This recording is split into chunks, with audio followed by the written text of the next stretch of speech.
Bismillahirrahmanirrahim. Assalamualaikum warahmatullahi wabarakatuh.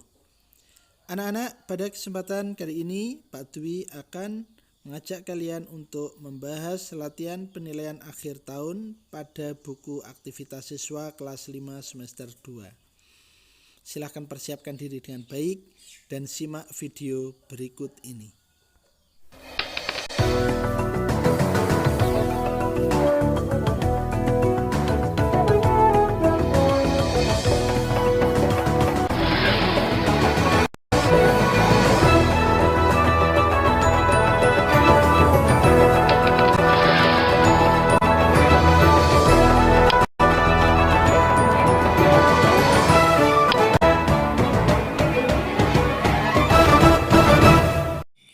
Mari kita membahas latihan penilaian akhir tahun muatan pelajaran seni, budaya, dan prakarya. Silakan anak-anak dipersiapkan aktivitas siswa halaman 76 sampai dengan 77. Langsung saja pada soal yang pertama. Menggoreskan pensil, spidol, tinta atau alat lain berupa garis-garis berulang disebut teknik. Jawabannya adalah yang C, teknik arsir. Kemudian nomor 2, gambar yang menunjukkan kegiatan orang-orang atau binatang dalam suatu peristiwa disebut komik. Jadi komik itu gambar yang memuat ada orang atau mungkin binatang, itu menceritakan tentang suatu peristiwa. Nah, itu komik ya. Lanjut nomor 3, gamelan digunakan untuk mengiringi lagu-lagu pada tangga nada pentatonis. Jadi tangga nada itu ada tangga nada diatonis, ada diatonis mayor, diatonis minor, ada pentatonis, ada pelok, ada slendro. Itu ya. Lanjut soal nomor 4, berikut urutan nada dari yang tinggi ke yang rendah adalah, jelas ini yang D, 6 ke 4. 6 tinggi, 4 rendah. Lanjut soal nomor 5, lagu Bengong Jempa adalah lagu dari daerah Aceh. Nomor 5A. Nomor 6, pola lantai membentuk lengkungan pada tarian disebut pola lantai melingkar. C. Nomor 7, contoh pengembangan pola lantai garis lengkung adalah C, lingkaran. Jadi pola lantai itu ada garis lurus, ada garis lengkung. Garis lurus itu dikembangkan menjadi bentuk vertikal, horizontal, diagonal, zigzag, dan lain-lain. Kemudian pola lantai garis lengkung itu salah satunya adalah dikembangkan menjadi bentuk lingkaran. Lanjut soal nomor 8, perhatikan tari randai dari Sumatera Barat yang ada pada gambar. Nah, tarian pada gambar di atas menggunakan pola lantai, ya ini mudah nih ya. Yang C, pola lantai lingkaran, karena mereka membentuk lingkaran. Lanjut nomor 9, lukisan merupakan seni rupa 2 dimensi. Kalau seni rupa 3 dimensi apa? Patung. Seni patung itu 3 dimensi.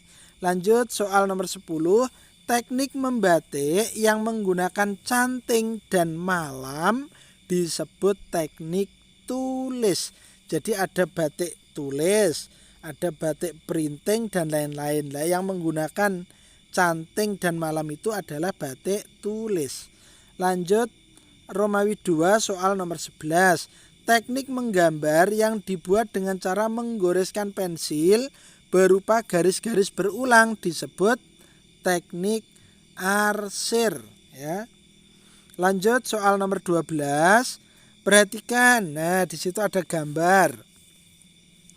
Gambar di atas menunjukkan gambar cerita yang menggunakan teknik arsir. Nah, ini sama ya jawabannya.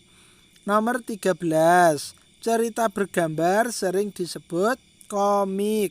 Nomor 14, penerapan teknik akuarel akan menimbulkan warna yang transparan. Lanjut nomor 15, jarak susun nada-nada pada tangga nada diatonik pada tangga nada diatonik mayor yaitu ya. Jadi jarak susunan nada pada tangga nada diatonik mayor itu 1 1 setengah 1 1 1 setengah. Lanjut nomor 16, nada sol ditulis dengan angka 5. Do, re, mi, fa, sol. 5 ya.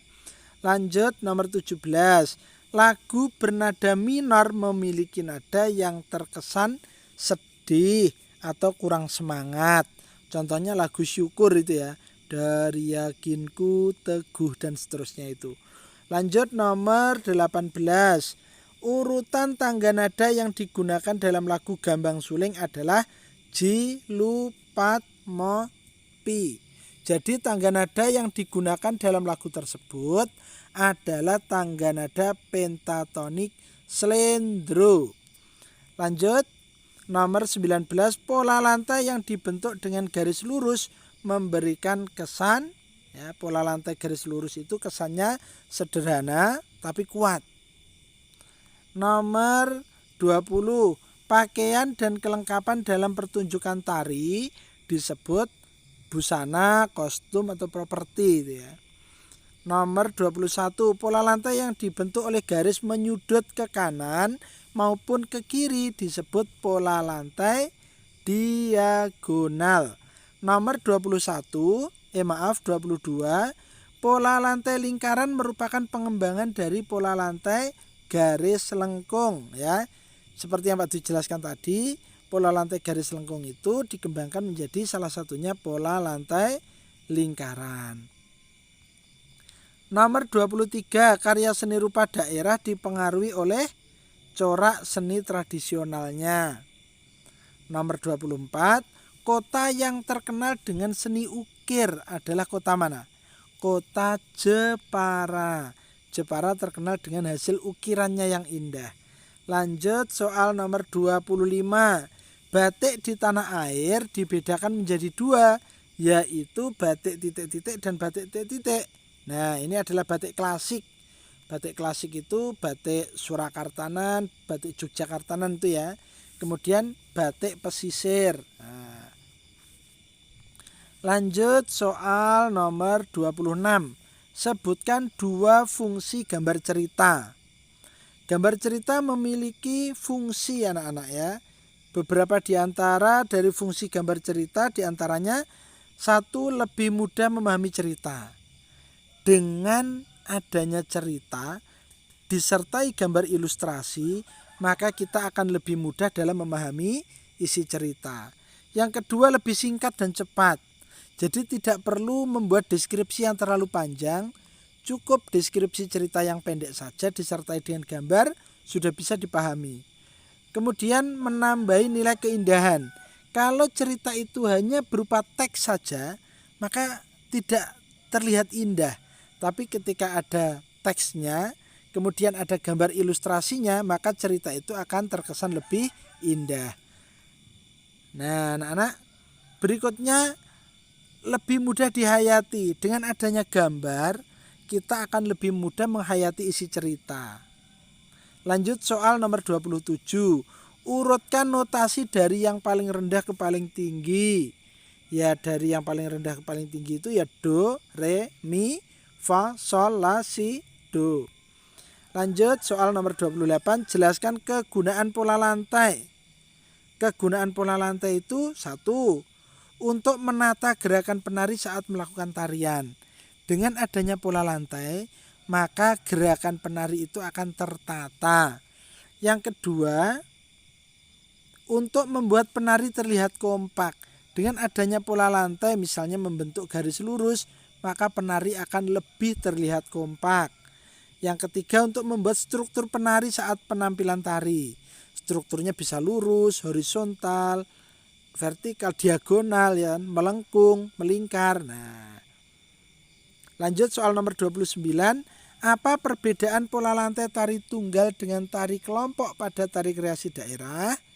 Nah, pola lantai yang dilakukan oleh 1 orang penari dapat dilihat dari garis-garis lantai yang dilalui oleh penari pada saat melakukan gerakan tari. Jadi kalau penari tunggal, pola lantainya bisa dilihat dari gerakan yang ia lakukan atau garis yang ia lalui saat ia menari. Nah, itu pola lantainya. Nah, sedangkan pola lantai pada tarian berkelompok itu dapat dilihat dari pertama dari garis di lantai yang dilalui oleh penari saat melakukan gerakan tari. Dan juga bisa dilihat dari formasi yang dibuat oleh para penari saat menari. Misalnya formasinya membentuk garis lurus. Wah, ini pola lantai garis lurus. Membentuk lingkaran. Nah, ini pola lantai garis lengkung atau pola lantai lingkaran dan lain-lain. Lanjut pada soal terakhir, soal nomor 30. Sebutkan 3 ciri karya seni rupa daerah. Seni rupa daerah memiliki ciri satu bersifat kedaerahan, itu pasti ya. Yang kedua, dipengaruhi oleh budaya dan latar belakang sejarah suatu wilayah. Sehingga berbeda wilayahnya, karya seni rupanya akan memiliki kekhasan yang berbeda pula. 3, corak dan motifnya dipengaruhi oleh kondisi fisik, kondisi geografis suatu daerah, dan corak seni tradisional daerah itu. Sehingga anak-anak ketika kalian melihat batik Solo dengan batik Jogja itu akan berbeda. Dan berbeda lagi dengan batik pesisir gitu ya. Karena apa? Karena seni rupa daerah itu dipengaruhi oleh kondisi geografis daerah tersebut salah satunya. Sekian dari Pak Dwi. Wassalamualaikum warahmatullahi wabarakatuh.